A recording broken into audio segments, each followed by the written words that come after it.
Listen, buddy.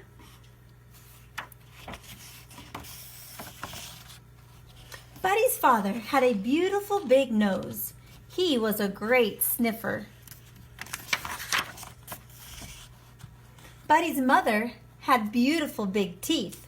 She was a great chomper. Buddy had beautiful big ears. It didn't matter.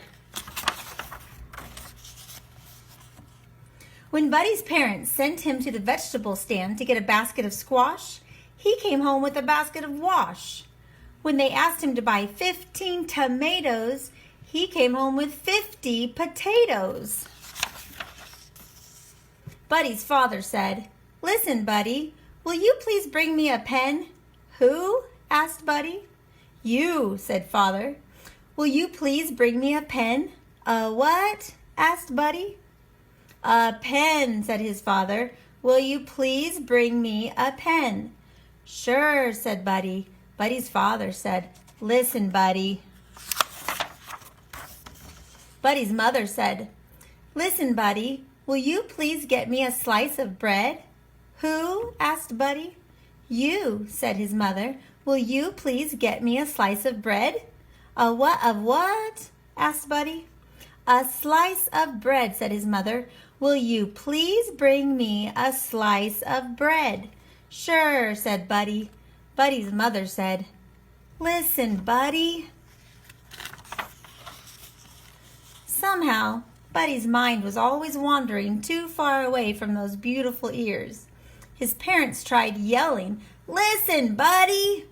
They tried whispering, "Listen, Buddy!" Nothing worked.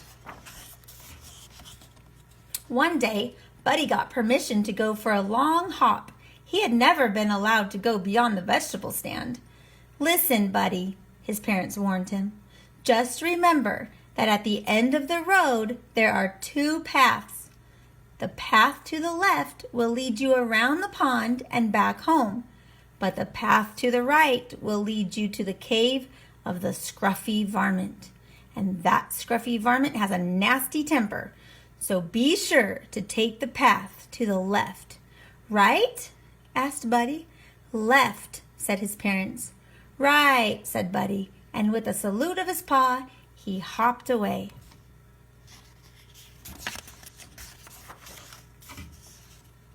Feeling very grown up, Buddy hopped along, past the vegetable stand, and on to the end of the road. "Now, let's see," he pondered. "Was I supposed to go left or right? Or right or left?"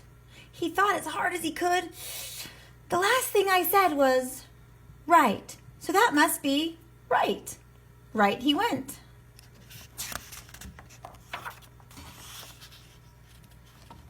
"25 hops later, Buddy discovered that right was wrong.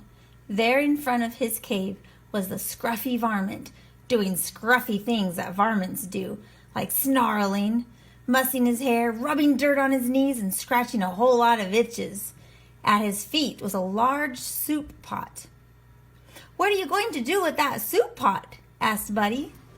"What does one usually do with a soup pot? Bake pie?" replied the scruffy varmint, not too kindly. "I'm going to make some soup." "Some what?" asked Buddy. "Soup," snarled the scruffy varmint.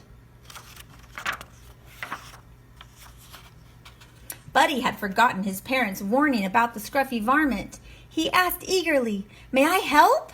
The scruffy varmint was not fond of having company, but with help he'd have his soup sooner. So he said, "All right, Bunny Rabbit, come help me gather firewood." "Who what?" asked Buddy. "You, firewood." Buddy eagerly hopped ahead of the scruffy varmint. Very gently he gathered a large prickly bundle, which he held out proudly. Roughly, the varmint grabbed the bundle. "I said firewood, not briarwood," he yelped, plucking the sharp thorns from his paw. Later, when the pot was filled with water, the scruffy varmint lay against a rock, licking his paws and barking orders. "Hustle, Bunny Rabbit, get the flour." "Yes, sir," said Buddy. 5 pinches of salt. Yes, sir, said Buddy. 15 tomatoes. Yes, sir, said Buddy. And a big load of squash. Yes, sir, said Buddy. The scruffy varmint rose and gave the soup a stir. He took a taste. It tasted a little like, well, maybe it needed some pepper. Bunny Rabbit, get the pepper from the left side of the kitchen sink, the varmint growled. Who'll get the what from the where side of the where what? Asked Buddy. The scruffy varmint repeated, Who'll get the what from the where side of the where what? Never mind. He stalked into the kitchen and got the pepper himself and sprinkled it into the soup. There, he snarled. Now, Bunny Rabbit, put the soup on the fire. But Buddy put the soup in the fire.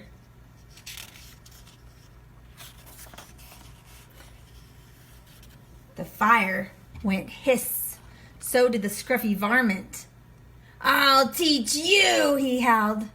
I will have soup, bunny rabbit soup, and I know just the bunny to use. The bunny rabbit who never listens. Buddy listened. He also hopped. Very, very, very fast. Faster than he had ever hopped in his life. He whizzed up the road, past the vegetable stand, and into the safety of his house. And a little later, when Buddy's parents asked him to bring a pen and a slice of bread, Buddy listened.